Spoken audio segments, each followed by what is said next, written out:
So I have my little notes here. You see that? There's actually nothing on here. It's just scribbled. This is what I'm going to use for a prop later.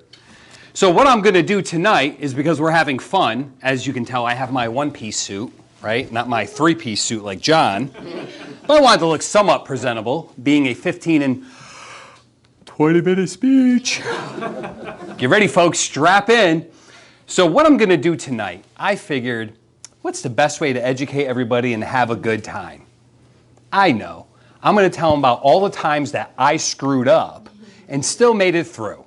And that way, even if you guys don't learn, you can leave knowing that you're not as big a screw up as I am, and you'll feel better about yourself, right?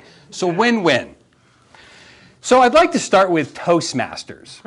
And you know, this is going to be a really good presentation for the newer Toastmasters. For the ones who get nervous if they get called on for table topics and are like, oh God, Jesus, woo! That's a win, which it is, right? Great table topic, by the way. So I thought I would start off with my first story. I'm going to do three. I'm going to go through three stories that I was successful despite my arrogance and my ignorance. Now keep in mind, my arrogance led to my ignorance. And what's ignorance? Ignorance is not knowing, right? Kind of just being, you don't know what you don't know. And what's arrogance? Not caring that you don't know and going ahead anyway. So that's me, right? I started Toastmasters in 2015. And one of the first things I did that I really knew that I didn't know what the hell I was doing was I had to give my first evaluation. Now, my first evaluation was to somebody who's one of the oldest members in Toastmasters, period. So Mr. Emmett Clary, who's not with us tonight, he likes to give speeches that have no instructions, no manuals, nothing. He just gets up here and he'll talk for 15 minutes, 20 minutes, sometimes 30. And I had to evaluate him. So this is my first time evaluating. Who here hasn't evaluated yet in this club? All right, keep notes. This should be good. Jane, could you hold up the manual I gave you? So in the old program, we had a manual. A manual, folks. A manual tells you what to do. Anybody ever hear of RTFM? Read the effing manual? Right? Not me. I was like, how many evaluations have I ever seen? A boku, which is a boatload. A lot. So of course I thought I could give the best presentation ever, or the best evaluation. So Emmett gives his speech, and it was about a canoe, and it was about with a friend, and I remember it so well. I remember, like it was almost yesterday. So who here can tell me how long an evaluation is for? 2 to 3 minutes, perfect. Anybody want to take a guess how long mine was? 9. 9 minutes and 23 seconds. 9 minutes and 23 seconds. Now keep in mind, what's the average speech? 5 to 7. So my evaluation was basically a retelling of Emmett's story, and it was almost as long as his story. So I remember getting up there, and I'm like, oh, Emmett, it was so good, and boy, I love the sound of my own voice. In fact, I didn't even know what the hell was going on. I didn't even see anybody. I was just talking. And I remember our president at the time was the eloquent Amanda Tanner.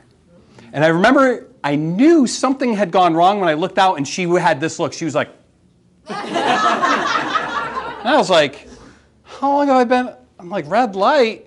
And Emmett fell asleep. I was like, oh. I was like, I have taken this too far. So my own arrogance, my ignorance of not even reading the manual of how to properly evaluate somebody didn't help, did it? But I still had success because he got an evaluation. And that was the goal. So let's go on to my second story where I was successful despite my arrogance and ignorance. This is a club contest. The first time I had ever seen a club contest. So what did I do? I volunteered to be the contest master. Yes! Not only that, our club was so small at the time, if you guys remember, we had what, 9, maybe 12 members that showed up regularly? I was also the contest chair. Now, my prop. You ready? This is how big a manual they give you to be a contest master and to chair it. It's about this big, maybe 7, 8 pages. Amanda gave it to me well ahead of time, maybe like 3 months. Gave me all the forms, everything I needed. I was ready to crush this bad boy. So I remember I opened it, and I know I opened it because I heard the spine crack. It made this sound. It went, and I was like, that's cool. So I looked through, and I'm like, wow, there's a lot of contests in here, and it lists all the contests. And I was like, wow, well, I don't need to know any of that junk. Like, it's just one contest. Who hasn't done a contest before? What's a contest? Hi, everybody. Welcome. Rachel, go ahead. Your turn, your turn, your turn. And we're good. Woo! So I get up there, and we're all ready. Daryle, you ready? Yeah. I think, Dave, were you the chief judge? You might have been the chief judge. You didn't read the book, I know that.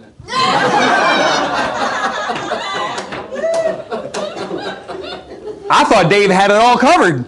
Dave came up to me and he goes, well, did you brief everybody? I'm like, yeah, they know there's a contest. Does anybody know what the hell they're doing? I'm like, oh, I hope so.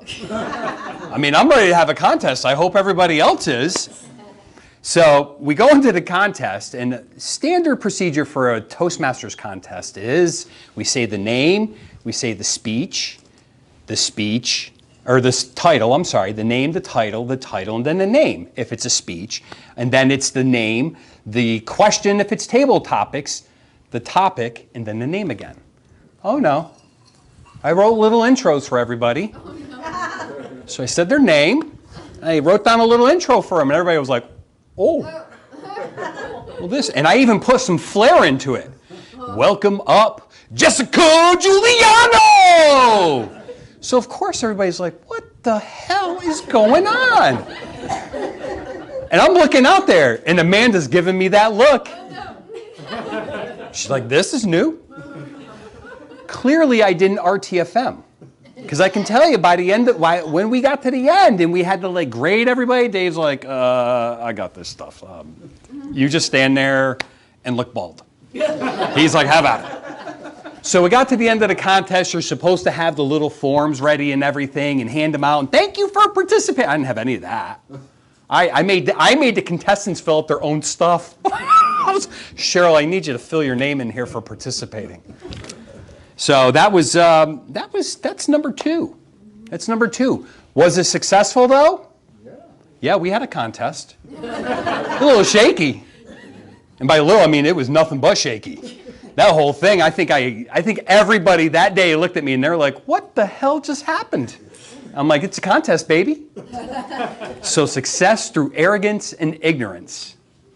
Blessed and unstoppable, right, John? That's how I roll. I don't know if I was blessed, but I was surely unstoppable. So now my third story to make you all feel better. This doesn't have to do with Toastmasters. This has to do with an organization that was outside that I was an immediate past president for. And this is an organization that our fearless leader was also involved with. I think you were an exec, weren't you? Yes. So we came up with this idea. It was like a little political group we had. And we said, let's make our first ever statesman's dinner. Came up with this idea. It's what I do. I just come up with crazy stuff and then just kind of work my way through it. And we're all like, okay, yeah, let's do this. Well, who's going to MC this? Now, has anybody here ever MC'd anything? Contest, whatever? All right. So for those that haven't, you got to kind of have your shit together.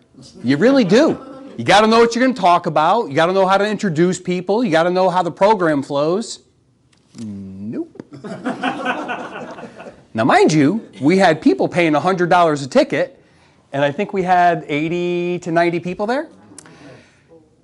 It's a political group, folks.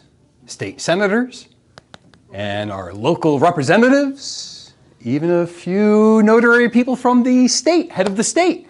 Of course, here I am, up there. I think we had the mother of the late George Steinbrenner there. Oh, you know, all good. Winging it, baby. In fact, it was so good, Brent couldn't even remember the invocation. I mean, did we have our stuff together or what? So I want you to think of an event that you've been to right? And it's like maybe it's going on for a while. Who here has watched the Oscars before? How long do they go for? Like 2-3 hours, right? He goes, Michael goes, "Bleh." A little while. Now multiply that by 2. That's how long our event went on for.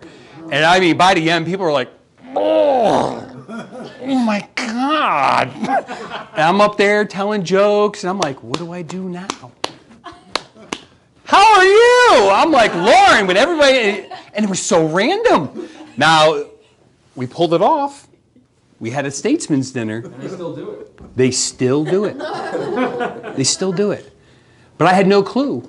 I could have looked it up. I could have looked how other people did it. But I said, no, I got to be original, and I'm going to do this. My arrogance led to my ignorance, which led to what? Success. My man. My man. So there is an underlying message here. The message is this. Everything I didn't do my best. But it was a success because I never quit. Right? It's not a failure unless you quit. You keep at it. You drive it home. If you got to get up here and speak, and you haven't written your speech for the day before, where's Jake? It was today. Oh, today. Yeah. Oh, so you used the Michael Cimino method. Yeah. Was it is that the 2 hours before you go on and you can prep? 30 minutes. 30 minutes. I'm not going to lie. Cheyenne's my I was in the witness. back writing it. All right.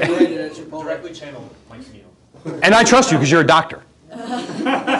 From the school of what? WebMD? Yeah. All right. So as long as you never quit, you will be a success. You can see it through.